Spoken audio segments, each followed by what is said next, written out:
Good morning students. आज हम शेरशाह सूरी के बारे में अध्ययन करेंगे।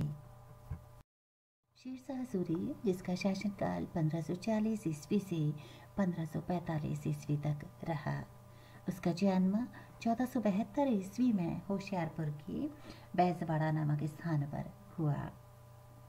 उसके बचपन का नाम फरीद था और उसके पिता हसन खां जौनपुर के एक छोटे से जागीरदार थे। आरंभ में शेरशाह ने लगभग 8 वर्ष तक अपने पिता की जागीर का प्रबंधन कार्य किया। यह कार्य उसने बड़ी कुशलता से किया। उसने दीवानी फौजदारी अधिकारियों को अपने नियंत्रण में रखा और प्रजा को शांति और सुव्यवस्था प्रदान की। उसने किसानों के हितों का भी पूरा ध्यान रखा। आगे चलकर उसने दक्षिण बिहार के सूबेदार बहार खां लोहानी के यहाँ नौकरी कर ली और यहाँ शेर को बिना हथियार के मार देने के कारण बहार खां लोहानी ने उसे शेर खां की उपाधि से विभूषित किया। बहार खां ने उसकी सेवाओं से प्रसन्न होकर उसे अपने लड़के जलाल खां का संरक्षक नियुक्त किया और बाद में दक्षिण बिहार का उपसूबेदार उसे नियुक्त कर दिया। शेर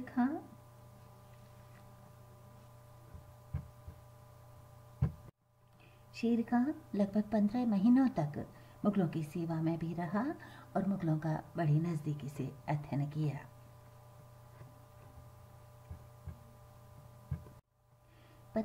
ईस्वी में शेर खां ने चुनार के पूर्व गवर्नर ताज खां की विधवा लाड़ मलिका से विवाह किया और उसे चुनार का प्रसिद्ध दुर्ग और बड़ा खजाना हासिल हुआ, जिससे उसकी सैनिक और आर्थिक शक्ति में वृद्धि हुई।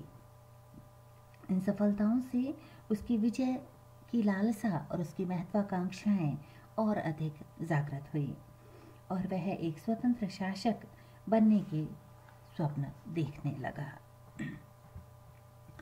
शेरशाह का हुमायूं से लंबा संघर्ष चला है और ये संघर्ष काल 1530 से 1540 के दौरान रहा, जिसके तहत शेरशाह ने हुमायूं को 2 महत्वपूर्ण युद्धों में परास्त किया।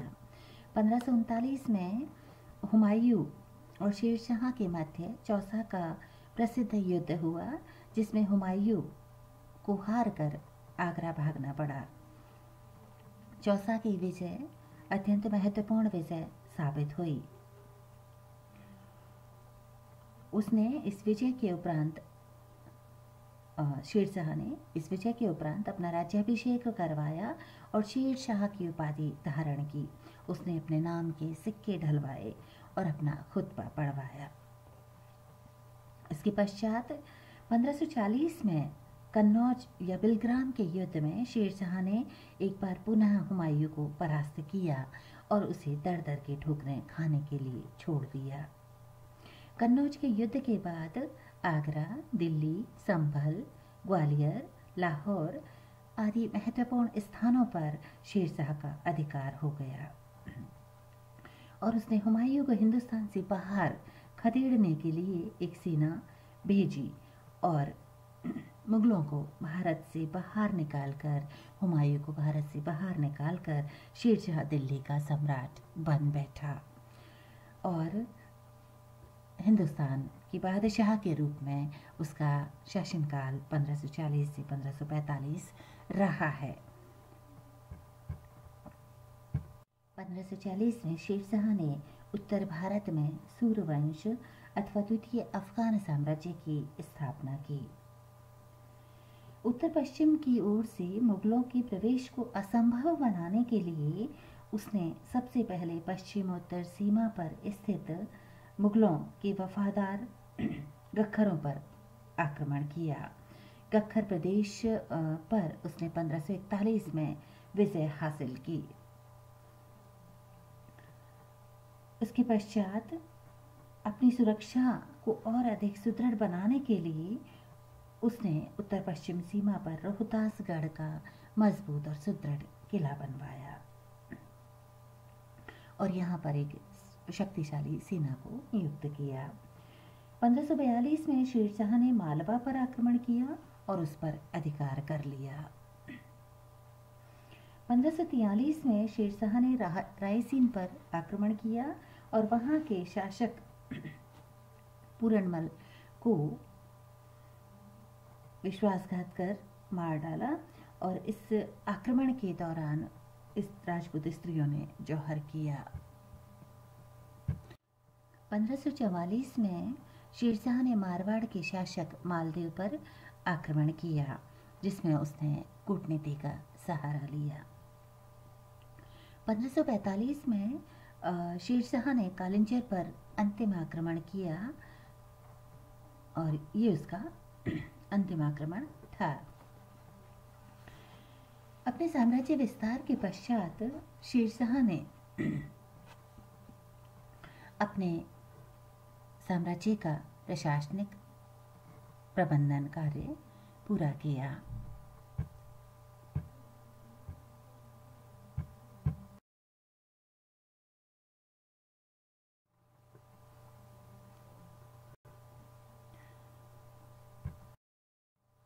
शेरशाह के अगर हम शासन प्रबंध की बात करें तो उसका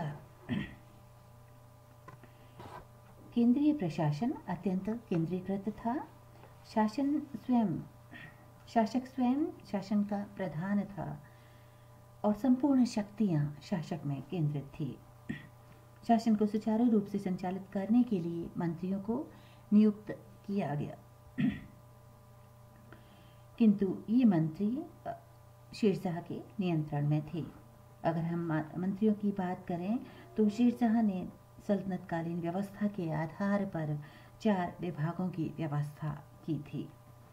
पहला दीवाने वजारत, यह विभाग लगान और अर्थव्यवस्था का विभाग था और राज्य के आय व्यय का लेखा जोखा रखना और अन्य मंत्रियों के कार्यों की देखभाल करना इसका कार्य था।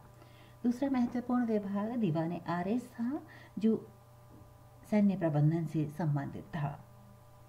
सेना के संगठन, भर्ती, रसद, शिक्षा और नियंत्रण की देखभाल करता था। तीसरा महत्वपूर्ण विभाग दीवाने रसालत था। यह एक तरह का विदेश विभाग था और दीवाने रसालत का अधिकारी विदेश मंत्री की भांति व्यवहार करता था और अन्य राज्यों से पत्र व्यवहार करना, उनसे संपर्क करना इसका मुख्य उत्तरदायित्व होता था। चौथा महत्वपूर्ण विभाग दीवाने इंशा था, जिसका कार्य सुल्तान के आदेशों को लिखना, उसका लेखा जोखा रखना और राज्य के विभिन्न भागों में उसकी सूचना पहुंचाना। तो केंद्रीय प्रशासन में ये 4 विभाग महत्वपूर्ण थे: दीवाने वजारत, दीवाने आरएस, दीवाने रसालत और दीवाने इंशा। अगर हम प्रांतीय शासन की बात करें तो शेरशाह ने अपने संपूर्ण साम्राज्य को 47 सरकारों में विभाजित किया है। सरकार यहाँ जिले के लिए प्रयुक्त हुआ है।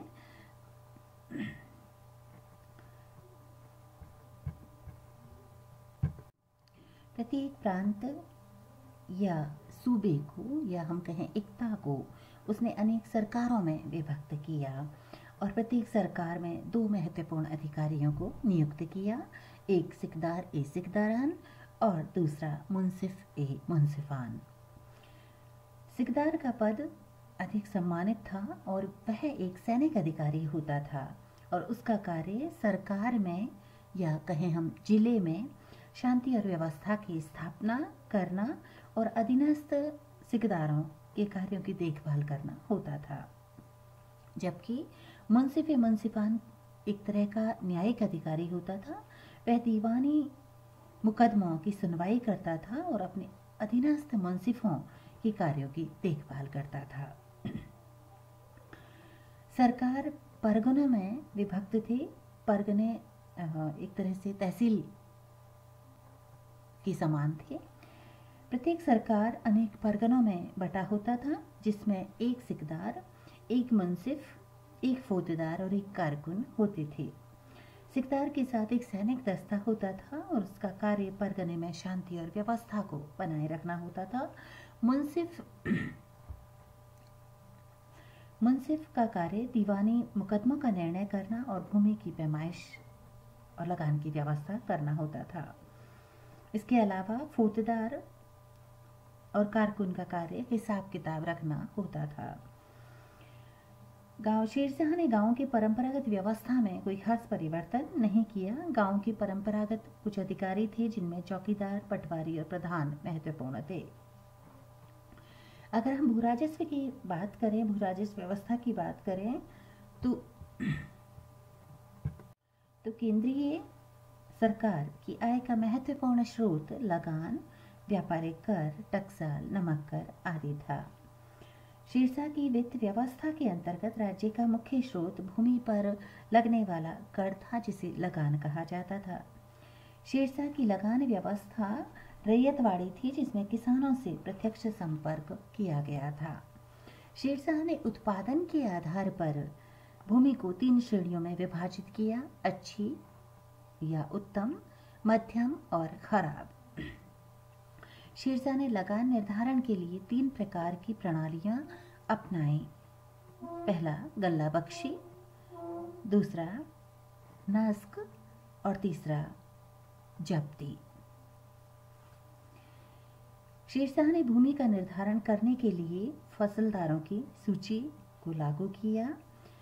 उसने भूमि की किस्म और फसल के आधार पर उत्पादन का औसत निकलवा कर उसके बाद उत्पादन का 1/3 या 1/3 वसूल किया।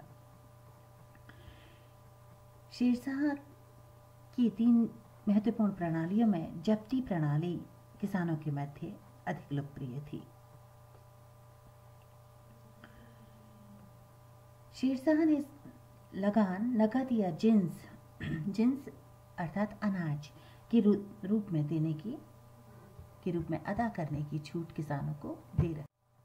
शेरशाह ने भूमि की माप के लिए सिकंदरी गज या सन की डंडी का प्रयोग करवाया था। उसने अपने साम्राज्य के उत्पादन का 1/3 भाग कर के रूप में निर्धारित किया था। इसके अलावा किसानों को जर्रीबाना या सर्वेक्षण शुल्क एवं महासिलाना अर्थात कर संग्रह शुल्क नामक 2 महत्वपूर्ण कर अदा करने पड़ते थे, जो क्रमशः भू राजस्व का 2.5 और 5% होते थे। किसानों को सरकार की ओर से पट्टे दिए जाते थे, जिससे उनको वर्ष में निश्चित लगान अदा करना पड़ता था।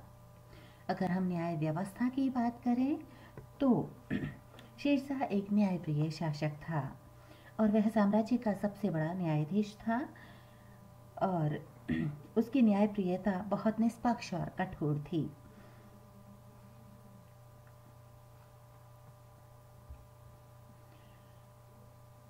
शेरशाह की न्याय व्यवस्था की कठोरता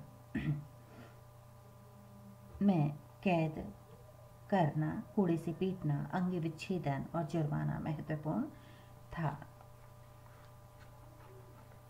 उसके साम्राज्य में अपराधियों में खासा डर रहता था। शेरशाह ने अपने साम्राज्य में सड़क और सरायों की व्यवस्था भी की। उसने 4 महत्वपूर्ण सड़कें बनवाई। इनमें बंगाल में सोनार गांव से दिल्ली, लाहौर होते हुए पंजाब में अटक तक जाने वाली सड़क, जिसे हम ग्रैंड ट्रंक रोड भी कहते हैं। दूसरी महत्वपूर्ण सड़क आगरा से बुरहानपुर तक जाती थी। तीसरी आगरा से जोधपुर होते हुए चित्तौड़ तक जाती थी और चौथी लाहौर से मुल्तान तक। इन 4 महत्वपूर्ण सड़कों का निर्माण उसने करवाया। शेरशाह ने 1700 सरायों का निर्माण करवाया। अगर मुद्रा व्यवस्था की बात करें तो शेरशाह ने शुद्ध चांदी का रुपया और तांबे का दाम जो है चलाया। उसके राज्य में 23 टकसालें थी और आज भी यह रुपया वर्तमान ब्रिटिश मुद्रा प्रणाली का आधार है। शेरशाह ने अपने राज्य में घोड़ों को दागने की प्रथा और सैनिकों का हुलिया रखे जाने की प्रथाओं को भी उसने अपनाया। उसने कुछ महत्वपूर्ण इमारतों का निर्माण किया, जिसमें रोहतासगढ़ का किला महत्वपूर्ण है। उसने शेरसूर नामक नगर बसाया।